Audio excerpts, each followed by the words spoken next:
नमस्कार। नीच का मंगल बड़ा ही एक अच्छा सब्जेक्ट है, कह सकते हैं अच्छा विषय है। और ग्रहों के यदि सारे समूह को ले लिया जाए तो मंगल एक बड़ा ही विशेष प्रभाव रखता है, युवराज कहा जाता है। और जिसके भी कुंडली में यदि मंगल स्वगृही है, यानी यदि मेष या वृश्चिक राशि में है, कह सकते अपनी मूल त्रिकोण अपने स्वगृही हो, और साथ ही साथ वो मकर राशि में हो, तो ये बड़ा ही पॉजिटिव रिस्पांस लेके आता है। और बड़ा ही एक कहते हैं कि व्यक्ति को साहस, ऊर्जा, ये सारी चीज़ें देता है। यानी अच्छा हुआ यदि वो, तो साहस देगा, आप में ऊर्जा देगा, आत्मविश्वास देगा। और समाज में स्थान बनाने के लिए, यानी समाज में एक पहुंच बनाने के लिए, एक अच्छी जगह पाने के लिए आपके अंदर एक साहस देगा, आपको उस जगह पे लेके जाएगा मंगल। यही मंगल जो होता है जब नीच राशि में आ जाता है या शत्रु क्षेत्रीय हो जाता है, तो इसके विपरीत प्रभाव पड़ते हैं। यहाँ भी आपको साहस देता है, लेकिन वो तो साहस में बदल जाता है। यहाँ भी वो आप में आत्मविश्वास देगा, लेकिन वो ओवर कॉन्फिडेंस हो जाता है। आप में आपकी वाणी अच्छी करेगा, लेकिन साथ ही साथ वो ये दिखाएगा कि आपकी वाणी में एरोगेंस आ जाएगा। तो नीच का मंगल जो है कुछ ना कुछ प्रभाव जरूर डालता है, शत्रु क्षेत्रीय मंगल जो है वो कुछ ना कुछ प्रभाव जरूर डालता है। तो चीज़ें जो होती हैं, ये मंगल आपकी कुंडली में काफ़ी तेज़ी से प्रभावित करता है। और 45 दिन का गोचर होता है इसका मंगल का हर राशि में। तो इन 45 दिनों में निश्चित रूप से आपको या तो बहुत लॉफ्टीनेस देता है, बहुत ऊंचाई देता है, या तो फिर एक ऐसी जगह पे ले आके छोड़ता है जहाँ पे समाज में आपका स्थान जो है वो थोड़ा नीचे हो जाता है, कह सकते हैं, या वो थोड़ा जो होता है प्रभावित हो जाता है, बुरे वे में प्रभावित हो जाता है। तो मंगल जो है वो गोचर कर चुका है, 2 जून को गोचर कर चुका है, और 20 जुलाई तक अब वो रहेगा कर्क राशि में, यानी कर्क उसकी शत्रु क्षेत्रीय राशि हुई, अपने एनिमी हाउस में रहेगा। और यहाँ पे ये मंगल जो है, खास तौर से ये वीडियो जो है 4 भावों के लिए, यानी प्रथम भाव है, चतुर्थ भाव है, सप्तम भाव है और दशम भाव है। बाकी राशियों के लिए भी अलग से वीडियो बनेगी, लेकिन मंगल जो इन 4 जो राशियां हैं जिनके लिए कि मंगल का गोचर पहले भाव में है, चतुर्थ भाव में है, 7वें भाव में है और 10वें भाव में, उनके लिए क्या दे रहा है, इस पे एक विशेष फोकस है। क्योंकि ये राशियां जो हैं ये थोड़ी विशेष रूप से प्रभावित होंगी, और कुछ ना कुछ अच्छा और कुछ ना कुछ बुरा अनुभव उनको इस 45 दिनों के काल में, जो मंगल का गोचर काल है, उसमें जरूर होगा उन्हें। तो मंगल जो है, पहले भी मैंने बताया कि चंद्रमा की राशि में आ रहा है, यानी जल तत्व की राशि है चंद्रमा की राशि, और यहाँ पे आके उसका नीच का होना स्वाभाविक है। मंगल जो है वो उग्र राशि है कहते हैं, और जल तत्व में आना यानी अपनी विपरीत राशि में आने का मतलब नीच का हो जाना।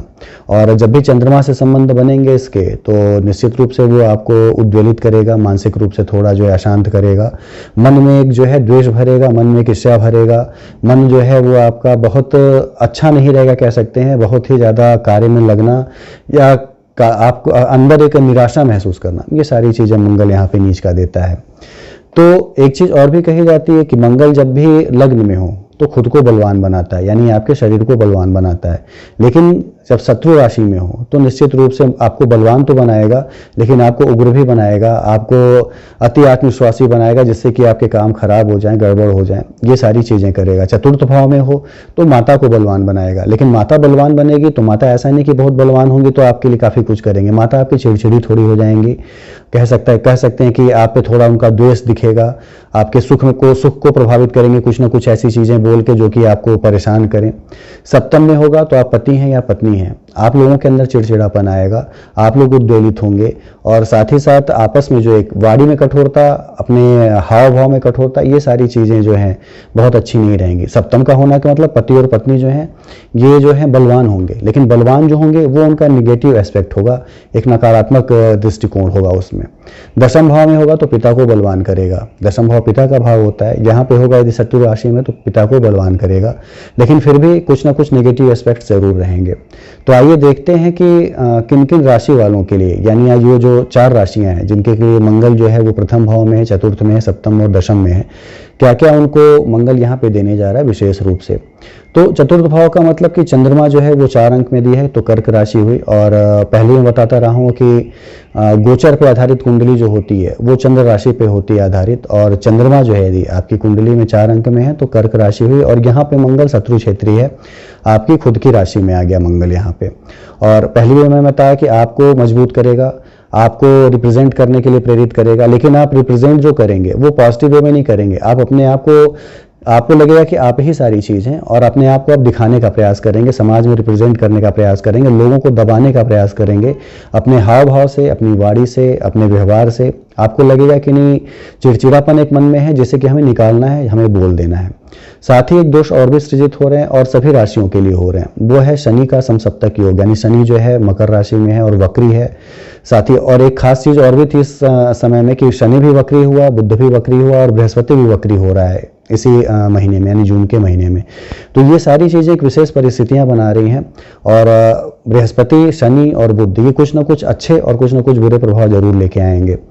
तो शनि जो है वक्री है और उसकी दृष्टि जो है मंगल पे पड़ रही है। तो यहाँ पे निश्चित रूप से आपका दाम्पत्य जीवन, कर्क राशि वालों के लिए जिनके लग्न में है मंगल, दाम्पत्य जीवन निश्चित रूप से प्रभावित होगा। एक दूरी बनना, और मंगल शनि का जब भी समसप्तक योग बनता है तो दूरी बढ़ना, तलाक हो जाना, आपस में द्वेष हो जाना, चिड़चिड़ापन आ जाना, गलत प्रेरणा, यानी दिमाग में इंस्पिरेशन जो आएगी वो गलत आएगी, बहुत अच्छी नहीं रहेगी। तो घरेलू हिंसा का बढ़ना, ये सारी चीज़ें होंगी, आपस में वाद विवाद होना। तो कर्क राशि को खास तौर से यहाँ सावधान रहना होगा, सजग रहना होगा कि इन सब चीज़ों से ये बचे रहें, क्योंकि मंगल जो है आपकी खुद की राशि में आपको उग्र कर रहा है, शनि की दृष्टि दिखा रहा है कि ये आपका परिवार, आपका दाम्पत्य जीवन निश्चित रूप से प्रभावित होने वाला है। बहुत बेहतर कंडीशन जो है आपके परिवार की नहीं रहने वाली है, तो उन्हें निश्चित रूप से सावधान रहना होगा। मंगल की जो 8वीं दृष्टि है वो पड़ेगी उनके अष्टम भाव पे और ये एक एक्सीडेंटल योग बनाएगा। हालांकि बृहस्पति जो वक्री होगा तो ये चीज़ें और भी बढ़ेंगी। तो अपने आप को संभालना, बचाना और एक्सीडेंट से बचे रहना, पारिवारिक चीज़ों से बचना, ये सारी चीज़ें यदि करते हैं तो कर्क राशि वालों के लिए कह सकते हैं कि मंगल जो है बहुत विशेष बुरे प्रभाव लेके नहीं आएगा। लेकिन ग्रह जो हैं उनको थोड़े प्रभावित किए हुए हैं, तो विशेष रूप से सावधान रहना होगा कर्क राशि वालों को, क्योंकि उनके अपने खुद की राशि में मंगल है। यदि हम बात कर लें मेष राशि की, मेष राशि के लिए भी आप देखेंगे उनके चतुर्थ का लॉर्ड होगा मंगल, और मंगल उनके खुद के अपने घर का लॉर्ड है, कहते हैं खुद का। मेष और वृश्चिक का तो लॉर्ड ही होता है मंगल, और चतुर्थ भाव में शत्रु राशि में आएगा। तो यहाँ पे ये प्रभावित जरूर करेगा, आपके दाम्पत्य जीवन को करेगा, आपके व्यावसायिक जीवन को करेगा, आपके पारिवारिक जीवन को करेगा, आपके कर्म को करेगा। कारण उसके पीछे है कि आपका जो मंगल की चौथी दृष्टि पड़ेगी आपके सप्तम भाव पे पड़ेगी, और सप्तम भाव पे पड़ने से निश्चित रूप से आपका व्यापारिक कार्य जो है, आपका पारिवारिक कार्य जो है, आपका दाम्पत्य जीवन निश्चित रूप से प्रभावित होगा। साथ ही चतुर्थ में रहेगा तो माता को आपके साथ द्वेष आपका बढ़ाएगा, एक उनसे दूरी बढ़ाएगा और आपस में एक मनमुटाव कराएगा माता के साथ। तो ये चीज़ें मंगल यहाँ पे देगा मेष राशि वालों को। शनि जो है वो 10वें भाव में है, ऐसे अकेले दिखा जाए तो शनि शशि योग बनाए हुए है, लेकिन वक्री हो गया, उसकी दृष्टि जो है मंगल के साथ है। तो अब ये आपका चतुर्थ और आपका दशम, ये दोनों भाव प्रभावित हुआ। तो ये दिखाता है कि चतुर्थ दशम प्रभावित होने पर निश्चित रूप से आपके कार्य क्षेत्र में अपने उच्च अधिकारियों से एक तनाव रहेगा। काम आपके सफल तो होंगे लेकिन उस बेस पे नहीं सफल होंगे जहां पाना चाहते थे, जहां आप जाना चाहते थे, और आपको सारे काम करने के बावजूद वो अप्रिसिएशन नहीं मिलेगी जो मिलनी चाहिए, क्योंकि आपका दशम भाव जो है, कर्म भाव जो है, वो निश्चित रूप से प्रभावित है। तो यहाँ पे चीजें दिखा रहा है कि मेष राशि के लिए भी बहुत बेहतर प्रभाव नहीं है। एक अच्छा प्रभाव है कि आपका सुखेश जो है उसकी दृष्टि जो है वो पड़ेगी आपके 11वें भाव पे, तो धन का आपके लाभ बढ़ सकता है, लेकिन मन में अशांति, मन में चिंता और बेहतर सहयोग न पाना, ये सारी चीज़ें आपको जरूर प्रभावित करेंगे 2 जून से लेकर 20 जुलाई में। तो मेष राशि जो है उनके लिए चतुर्थ भाव उनका थोड़ा कह सकते हैं डिटोरिएट है, थोड़ा प्रभावित है। मंगल का ये गोचर बहुत बेहतर उनके लिए नहीं होने वाला है। तीसरी राशि लेने यदि मकर राशि, मकर राशि के लिए सप्तम भाव में रहेगा मंगल, शत्रु भाव में, और खुद के राशि में शनि बना ही हुआ है और 7.5 के दौर से गुजर रहे हैं ये, तो 7.5 जो है खुद इनको प्रभावित किए हुए है। मंगल का सप्तम में आना निश्चित रूप से उनके पारिवारिक दाम्पत्य जीवन को प्रभावित करेगा, व्यापारिक जीवन को प्रभावित करेगा। व्यापार यदि आप कर रहे हैं तो उसमें निश्चित रूप से एक रुकावट देखने को मिलेगी, निश्चित रूप से एक जो है वो गति शून्यता देखने को मिलेगी, और बहुत व्यवहारिक यदि आप नहीं रहे तो लोगों से मनमुटाव भी बनेगा, वैमनस्यता भी बनेगी और एक दूरी भी बढ़ेगी। तो व्यवहारिक रहने की विशेष सलाह है, चाहे अपने दाम्पत्य जीवन को ले लें, चाहे अपने व्यापारिक जीवन को ले लें, चाहे खुद के प्रति कह रहे हैं। यदि आप खुद के प्रति भी बहुत व्यवहारिक नहीं होते हैं तो निश्चित रूप से आप कुछ ना कुछ ऐसा व्यवहार करेंगे जो कि समाज में आपकी बहुत ज़्यादा उसके प्रति निंदा हो, या समाज में आपको हेय दृष्टि से देखा जाए कि इन्होंने एरोगेंस में आके या घमंड में आके ये चीज़ें की हैं। तो बहुत बेहतर कंडीशन नहीं देने जा रहा मंगल यहाँ पे। चौथी दृष्टि देखेंगे तो आपके कर्म क्षेत्र पे पड़ेगी, और कर्म आपका जो होगा वो बहुत ही फास्ट होगा कह सकते हैं, यानी बिना सोचे विचारे चीज़ों को कर डालना, चीज़ों में इन्वॉल्व हो जाना, पैसे को कहीं इन्वेस्ट कर देना अचानक से ऐसी जगह जहां से लाभ की संभावना ही नहीं थी। तो ये चीज़ें आपको बनाएंगी उग्र, और उग्र बनने से निश्चित रूप से आपका जो संबंध, सामाजिक संबंध कह लें, पारिवारिक संबंध कह लें, जरूर प्रभावित होगा। तो मकर राशि वालों के लिए भी विशेष ध्यान रखना होगा कि बहुत ज़्यादा उग्रता न ले आए, बहुत ज़्यादा मानसिक अशांति हो, तो निश्चित रूप से शांत रहने का प्रयास करें, क्योंकि शनि की दृष्टि समसप्तक योग बनने का मतलब है कि मानसिक अशांति, और चंद्रमा जब भी शनि से जुड़ेगा या मंगल से जुड़ेगा, ये योग और भी बढ़ेंगे आपके। तो इससे थोड़ा आपको अपने आप को बचाना होगा, रोकना होगा, और थोड़ा प्रयास करना होगा कि चीज़ें जो हैं वो बेहतर गुजरें, बेहतर कंडीशन के साथ रहें। चौथी राशि है तुला राशि। तुला राशि के लिए जो है मंगल दशम भाव का लाड रहेगा, पिता का भाव रहेगा। पिता को तो जरूर मजबूत करेगा, लेकिन पिता में गुस्से की अधिकता, चिड़चिड़ेपन की अधिकता, ये सारी चीजें करेगा। तो तुला राशि जो है वो भी प्रभावित रहेगी। शनि इनके चतुर्थ भाव में रहेगा, मंगल दशम में रहेगा, और मंगल की दृष्टियों को देखा जाए तो इनके सातवीं दृष्टि इनके चतुर्थ भाव पे समसप्तक योग तो बनेगा ही।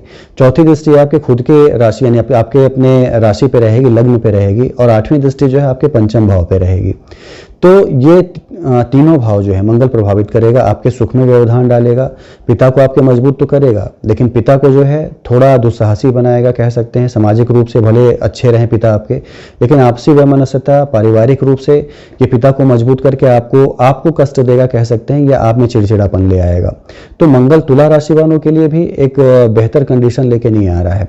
खासतौर से देखा जाए तो कहा जाता है कि मंगल या कोई भी पाप ग्रह हो, शनि हो, मंगल हो, वो यदि केंद्र में आ जाए तो उनके पाप प्रभाव में कमी आ जाती है, तो निश्चित रूप से आएगी। लेकिन मंगल यदि आपके अपनी खुद की कुंडली में यानी नैसर्गिक कुंडली में, और ये जितनी राशियां हैं सभी की कुंडली में यदि मंगल जो है वो यदि आपकी नैसर्गिक कुंडली में नीच का हुआ, शत्रु क्षेत्रीय हुआ, तो इसके और भी बुरे परिणाम, बुरे प्रभाव मिलने की आशंका है। तो ये चीज़ जरूर आप लोग आज क्या करिए कि आपकी नैसर्गिक कुंडली में मंगल की क्या स्थिति है। यदि डिग्री वाइज मजबूत है और अच्छे राशि में यानी मेष राशि में कह सकते हैं, वृश्चिक राशि में है, मकर राशि में है, या अपनी मित्र राशियों में है, सिंह में है, तो भी चलेगा, कोई दिक्कत नहीं है। लेकिन अच्छी जगह पे यदि है तो इसके प्रभाव निश्चित रूप से आपको कम देखने को मिलेंगे। लेकिन यदि ये आपकी खुद की कुंडली में जो है वो शत्रु राशि में है, या कह सकते हैं कि नीच राशियों में है, तो ये प्रभाव आपको और भी परेशान करेंगे, और ये 45 दिन जो है आपको निश्चित रूप से कुछ ना कुछ अनिष्ट, कुछ ना कुछ दिक्कत जरूर देंगे।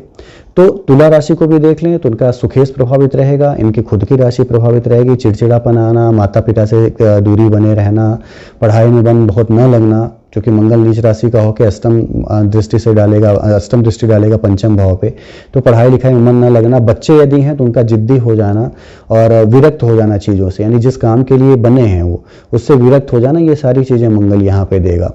तो ये चार राशियां जो हैं जिनके लिए कि मंगल जो है केंद्र भावों में, निश्चित रूप से बहुत शुभ नहीं है, थोड़े बहुत परेशानियों के साथ ही ये गुजरेगा, कह सकते हैं। यानी 2 जून से 20 जुलाई जो है ये एक बेहतर कंडीशन नहीं कि मंगल के परिप्रेक्ष्य में यदि देखा जाए तो चीज़ों को थोड़ा समझना होगा, चीज़ों को थोड़ा लाइटली लेके इस पर विचार करके अपने आप को सजग करके, सावधान करके थोड़ा ऐसे प्रयास करने होंगे कि बेहतर चीज़ें बनती रहें, बेहतर जगह से आप गुजरते रहें।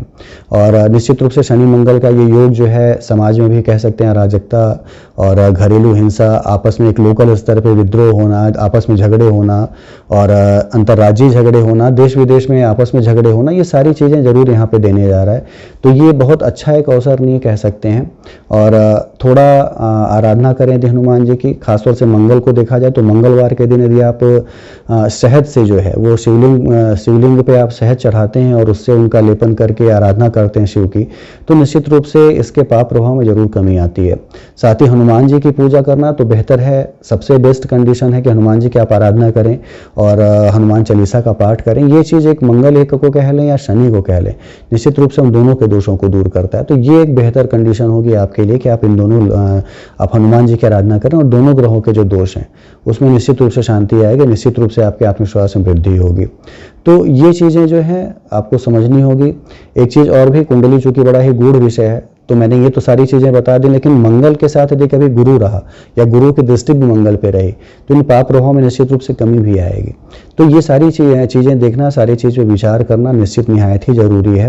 और बच कैसे सकते हैं, आराधना करके और सारी चीज़ें करके यदि आप अपना जीवन जो है ये 2 जून से लेकर 20 जुलाई तक एक बेहतर स्थिति में गुजार सकते हैं, तो जरूर आपको प्रयास करने चाहिए, जरूर ही आपको आराधना करनी चाहिए। बाकी जो चीज़ें आपको समझ में ना आती हों या अपनी नैसर्गिक कुंडली आप ना समझ पाते हो तो निश्चित रूप से आप नीचे दिए नंबरों पर पूछ सकते हैं, आपको उसके उत्तर जो हैं वो समय पे दे दिए जाएंगे। धन्यवाद।